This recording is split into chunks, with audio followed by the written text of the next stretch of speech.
Even before President Trump touched down in Saudi Arabia, F-15 fighter jets welcomed him to the kingdom, setting up an extravagant visit, showcasing Arabian horses, rolling out lush lavender carpets, and playing Trump's signature dance song. Crown Prince Mohammed bin Salman gave him the royal treatment, then hosted an investment summit that included the CEOs of several American companies like Boeing, NVIDIA, and BlackRock. They're going to walk away with a lot of checks for a lot of things that you're going to provide, and in the United States it's probably 2 million jobs that we're talking about. The White House announced Trump secured $600 billion of Saudi investments for the U.S., but the deals they detailed only added up to $283 billion. The administration said more agreements will be formalized in the next year.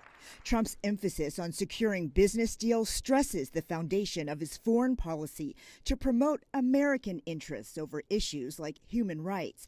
During Trump's first term, the CIA concluded it was MBS who ordered the assassination of American journalist Jamal Khashoggi.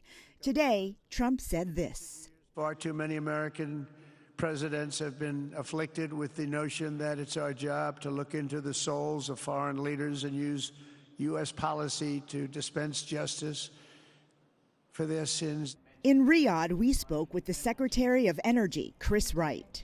Do you know if the president talked about Jamal Khashoggi in private or condemned it? That's many, many years ago, so I would say quite unlikely. It certainly didn't come up in any of the dialogues I had. It was many years ago, but it still happened to an American journalist. So is the U.S. just turning an eye to look forward to all these investments? Yeah, I think if you look at any society, certainly on our own, if you find a worse moment in a society, can you find bad things? Of course you can. So yeah, I don't think myself or the president have any concerns about human rights in Saudi Arabia. But today, President Trump also announced that he would be lifting sanctions on Syria that were aimed at its former longtime dictator, Bashar al-Assad, who was overthrown last year. This move is an economic lifeline to Syria, and Trump plans to meet with its new president tomorrow here in Saudi Arabia. And a lot of our viewers might remember that the Saudis promised quite a bit back in 2017. Whatever became of that? That's right. President Trump said during his first term that the Saudis committed to investing $450 billion into the United States. But an economic analysis by the Arab Gulf States Institute found that the number of exports of goods and services from America to Saudi Arabia during the time he was president, his first term, was $92 billion. That's a fifth of what was promised. Another first-term concern for the Trump administration was normalizing relations between Saudi Arabia and Israel. Did that come up in this second-term trip?